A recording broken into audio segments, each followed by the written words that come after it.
15 август асосгузори сулҳу ваҳдати миллӣ пешвои миллат президенти ҷумҳурии тоҷикистон муҳтарам Эмомалӣ Раҳмон дар ноҳияи дарвози вилояти мухтори Кӯҳистони Бадахшон дидбонгоҳи сарҳадии қалъаи Хумро ифтитоҳ намуданд. муҳтарам сарфармондаи олии қувваҳои мусаллаҳаи ҷумҳурии тоҷикистон, ҳайати шахсии дидбонгоҳи сарҳадӣ ҳафтуми қалъаи Хумби отряди сарҳадӣ дарвоз барои муҳофизати сарҳади давлатии ҷумҳурии тоҷикистон омода аст. сардори дидбонгоҳи сарҳадӣ капитан Файзода.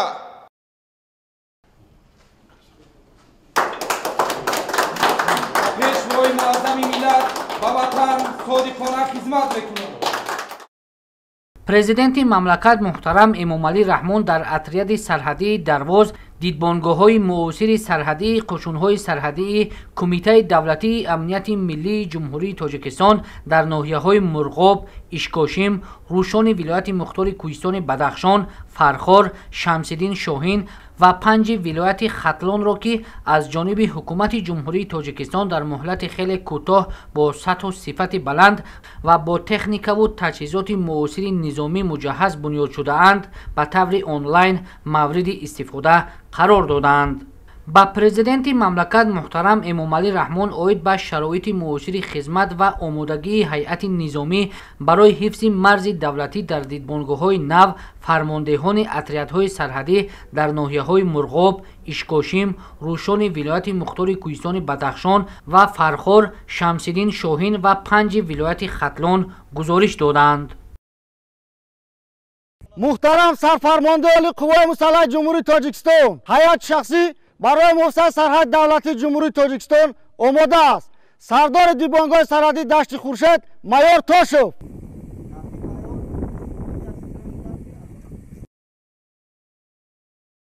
муҳтарам сарфармондаи олии қувваҳои мусаллаҳаи ҷумҳурии тоҷикистон, ҳайати шахсии дидбонгоҳи сарҳадӣ барои муҳофизати сарҳади давлатии ҷумҳурии тоҷикистон омода аст.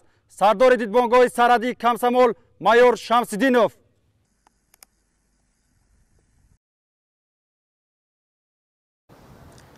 муҳтарам сарфармондаи олии қувваҳои мусаллаҳи ҷумҳурии тоҷикистон, ҳайати шахсии дидбонгоҳи сарҳадии Гулдараи отраи сарҳадии Шуробод барои ҳифзи сарҳади давлатии ҷумҳурии тоҷикистон омодаанд. сардори дидбонгоҳи сарҳадӣ майор Ҷалолов.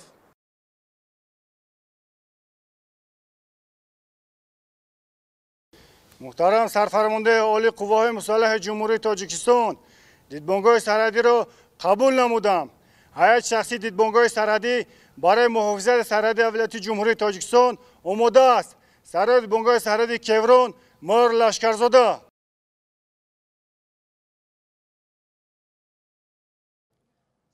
муҳтарам сарфармондаи олии қувваҳои мусаллаҳаи ҷумҳурии тоҷикистон, дидбонгоҳи сарҳадиро қабул намудам. ҳайати шахсии дидбонгоҳи сарҳадии Курговат барои муҳофизати сарҳади давлатии ҷумҳурии тоҷикистон омода аст. сардори дидбонгоҳи сарҳадии Курговат капитан Мардонов. муҳтарам сарфармондаи олии қувваҳои мусаллаҳаи ҷумҳурии тоҷикистон, ҳайати шахсӣ дидбонгоҳи сарҳадӣ ВАМ барои муҳофизати сарҳади давлатии ҷумҳурии тоҷикистон омода аст. сардори дидбонгоҳи сарҳадӣ капитан Кабирзода.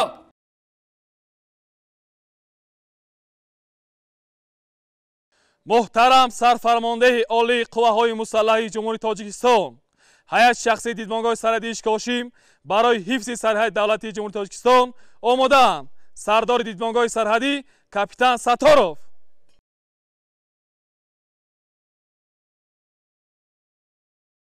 муҳтарам сарфармондаи олии қувваҳои мусаллаҳаи ҷумҳурии тоҷикистон, ҳайати шахсии дидбонгоҳи сарҳадии Ратм ба муҳофизати сарҳади давлатии ҷумҳурии тоҷикистон омодаанд. сардори дидбонгоҳи сарҳадӣ капитан Давлатзода.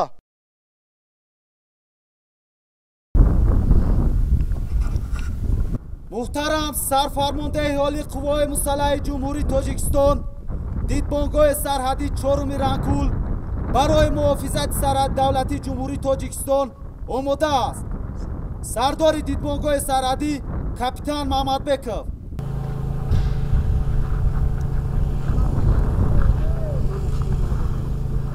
محترم سرفرمانده عالی قوای مسلح جمهوری تاجیکستان، هیئت شخصی دیدبانگاه سرحدی جمهوری تیمور ملیک برای محافظت سرحد دولتی جمهوری تاجیکستان آماده است. سردار دیدبانگاه سرحدی کاپیتان رحمانوف.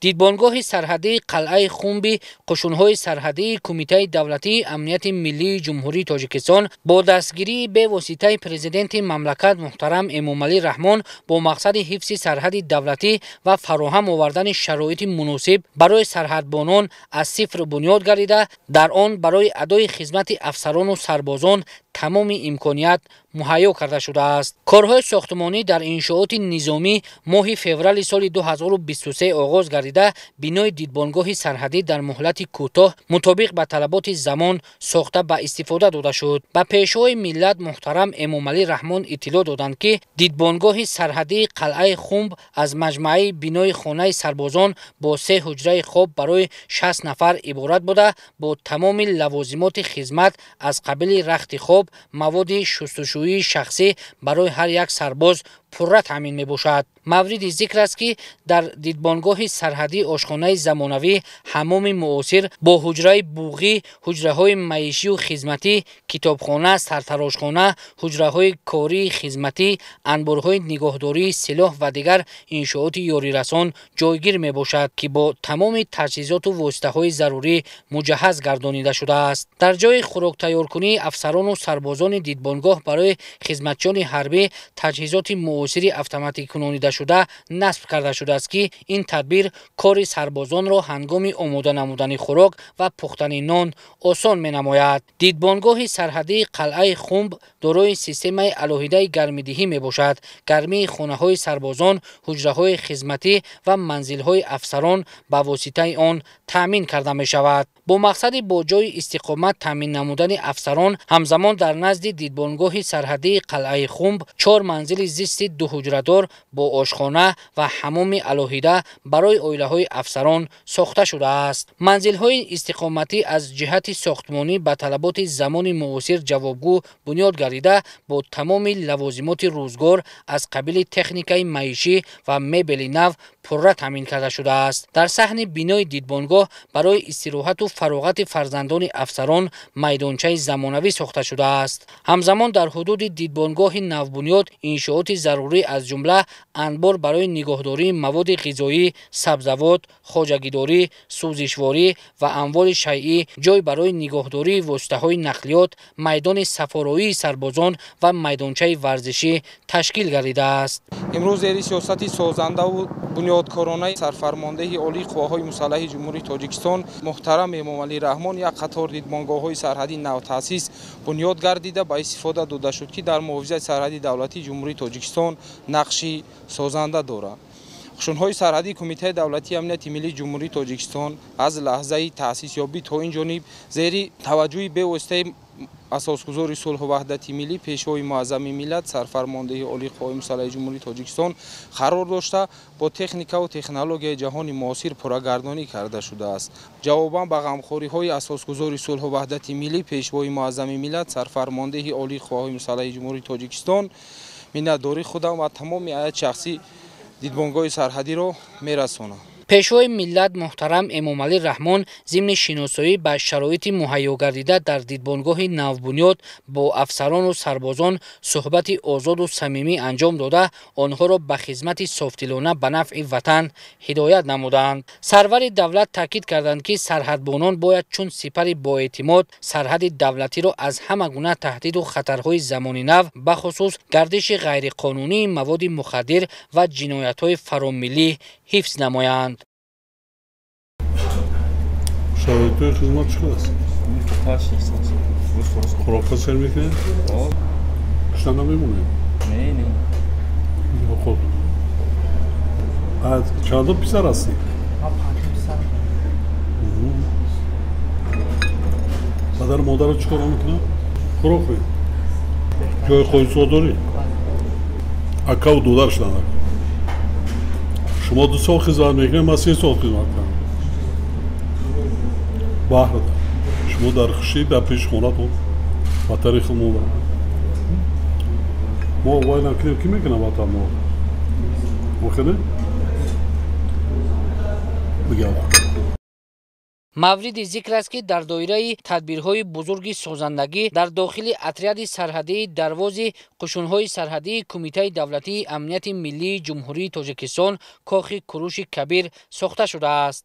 иншооти мазкур дар давоми 2 моҳ бо унсури шаҳрсозии миллӣ сохта шудааст. тибқи иттилои масъулон бинои кохи куруши кабир дорои 360 ҷойи нишаст буда барои баргузории чорабиниҳои тантанавӣ пешбинӣ шудааст. дар толор нишастгоҳҳои замонавӣ насб гардида деворҳои он бо нақшу нигори миллӣ оро ёфтаанд. дар асоси лоиҳа дар дохили кохи куруши кабир осорхона ва китобхонаи нав таъсис дода шудааст. ин тадбири саривақтӣ имконият медиҳад ки афсарону сарбозон доир ба нақш ва заҳматҳои пешвои миллат муҳтарам эмомалӣ раҳмон огаҳӣ пайдо намоянд. дар китобхона номгӯи зиёди китобҳои таърихии президенти мамлакат муҳтарам эмомалӣ раҳмон ва дигар адабиёти соҳавӣ мавҷуд мебошад. акнун афсарону сарбозон имкон доранд ки дар вақти муносиб ба китобхонӣ машғул шуда ғизои маънавӣ гиранд.